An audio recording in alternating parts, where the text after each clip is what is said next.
Good morning, y'all. We are in a nice, cool day today. So I'm going to get some exercise done a bit early because we're probably going to head out again in a little bit this afternoon. And I am tired, but I'm happy, you know. My brother-in-law and his fiance are coming up this weekend. So it's going to be a nice, busy weekend. And there's just a lot going on. The family now knows some of our plans. My husband got the on-site position that he wanted. So starting on, I think, the 29th, I will be able to use our little Den and Geekery office for streaming videos and other purposes. So there's a lot of good, exciting things. And of course, next week I go for my egg check and other stuff. So life is getting to be both chaotically fun and just good. I hope that you are all having a good week. Today's Thursday, and we've had quite a busy thing going on YouTube too, with some locals lying about serious health problems, having to give his 1 million play button to auction off so that they can donate to a charity for the thing he lied about. It's crazy to me how people who squander the ability to be famous or e-famous lie and just do things because they think sympathy is sickness is better than health and positivity. But you know, I can't get in that mindset because, like I said, my dark days were years ago, and I'm so grateful that I have a place to enable that kind of behavior, because I can't even imagine what life would be chasing that kind of validation. And yeah, I know about the heifer allegedly trying to go to Canada, allegedly getting divorced, but she wasn't really married in the first fucking place. Like I said, with Chantal, you always got rule number one, but even if it was true, at this point, with the self-inflicted damage she's done to herself, with the bridges she's burnt, with the people she has stepped on and throughout in her life, even if she goes back to Canada, it's going to still be struggling. She does not want to change her path. She does not want to change her life. She hasn't found what she wants to live for besides food, which is the main problem and the main course of a lot of her issues. She refuses to see it. She calls anybody who calls it out a hater. We're just mean. We're bullies. And you know what? I don't care anymore. I gotta live my life. She's gonna live hers. It is a mess that really impatient would be the only thing that could help her with it. But she refuses to see that she needs it. So what can we do? What can you do when somebody is being defiant in their own health crisis? Being defiant, having a serious medical issue that you could reduce by eating less and exercising. And she refuses to do it. I just don't know what anybody can say to Chantal, especially since she's very selfish, very self-absorbed. Now I will note two things.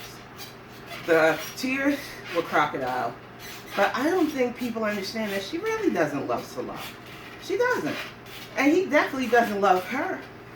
They came out this year with the season 3 is going to be lit. Season 3 is going to be it. And all that other bullshit.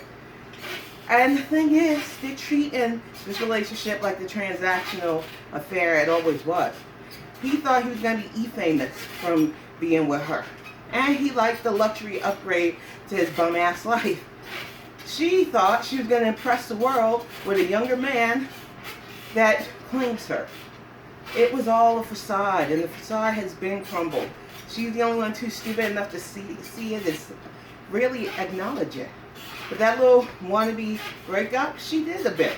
She realizes that we know this shit ain't real. She realizes that we aren't buying their loving couple with the babe. Here's the rest of my food, babe.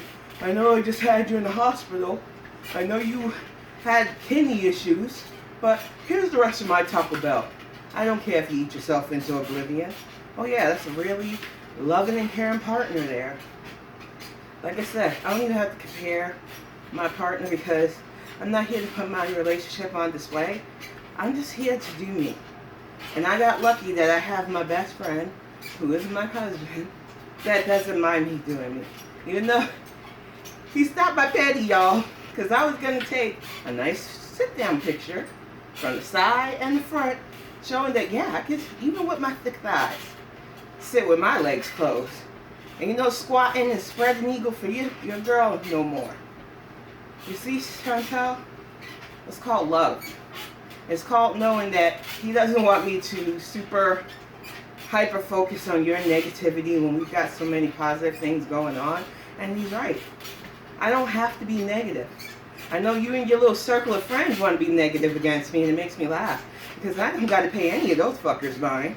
All I got to do is call you a heifer, and they run and do emergency streams about it. And then they spread my business like it's a negative. But me, being able to give my partner a child is a positive, whether you like it or not.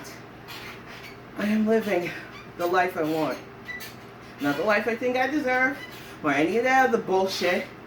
It's the life that I've wanted. Peace, stability, actual support and love that I give back. And you know what? No matter what negative they try to throw, I'm like the heifer. I'm not going to say it's not going to make me stealth mode, because that's dumb. I'm just not going to let it get to me. And that leads me to a really nice question somebody asked me in my community tab.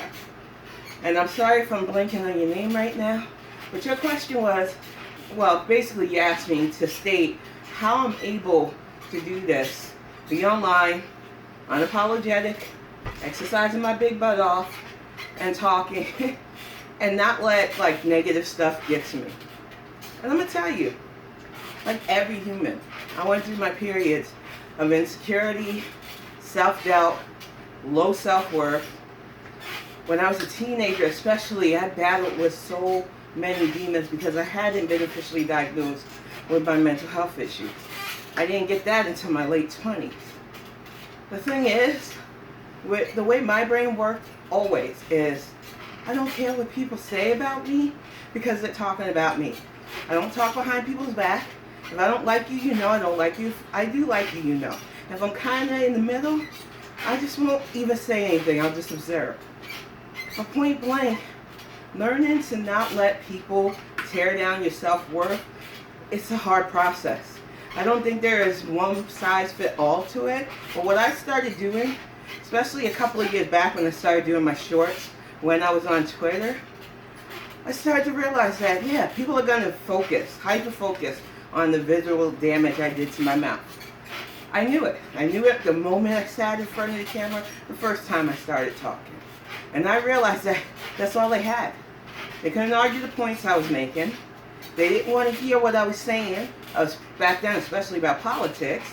They just wanted to hyper-focus on something they thought I would be so insecure about that they would knock me offline.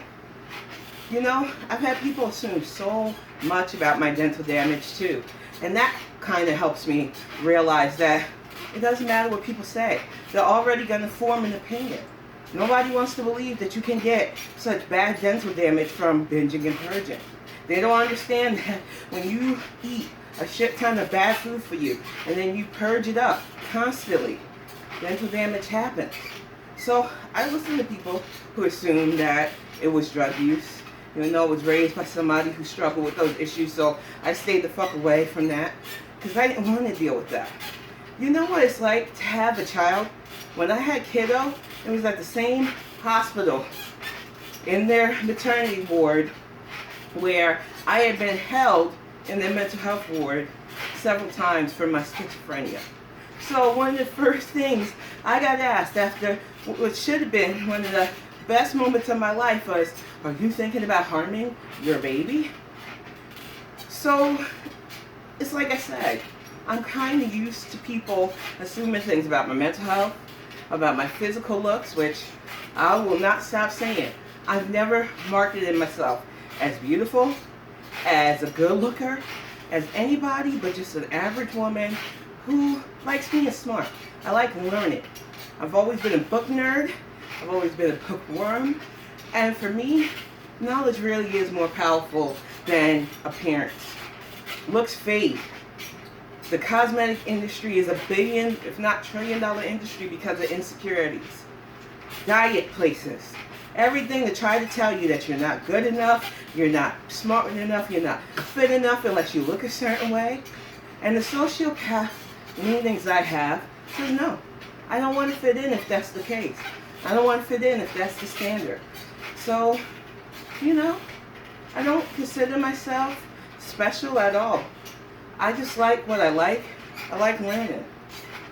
But to really respond to you, one of the best things, one of the best advice I love to give to anybody trying to figure out how to not let people's opinions get to you is realize that this world is full of people who are angry, disaffected, who are hurting. And there are just some people who are assholes. They could be privileged, they could be mediocre, but they just want to be assholes because they get a dopamine hit from mocking others. They get a dopamine hit for, you know, making people feel like they're less than. And if you got somebody who is constantly trying to nit at you for superficial things, who cares? You gotta look yourself in the mirror and realize that in this world, even if nobody else likes you, as long as you like yourself, that's the foundation. And once you have that strong foundation of knowing your self-worth, knowing who you are, knowing that nothing anybody says against you can faze you because you like you, you'll be surprised how many other people gravitate to who you are as a person. One of the things that I love about clapping back at the heifer is I know she's not at that place. She has no self-worth, she has no self-esteem, and she bases all her ideology and identity in superficial, in beauty, and what other people think about her, and whether or not people believe her lies. Whereas I just don't care. I don't care on that level because I wasn't wired to care on that level, but because a lot of the insults against me are the same shits I've heard over and over since I was a child even. You're a fat bitch, you're this, you're that, you know, my life would have been better if I didn't have you. When you hear that from your first bully, who happens to be your parent, it kind of really shapes you into, am I just going to let the words of strangers hurt me when the person who had me could dig harder for longer and did for years? No. I don't expect other people who've gone through this to understand what it's like to just numb your mind to people who don't want to fuck with you. But for me, I've always taken the position that the less people who want to be in my circles, the less I have to worry about being inevitable. Because no matter how nice some people try to portray themselves online, a lot of them just want to be around to see you step in it, to see you stumble, to see you fall.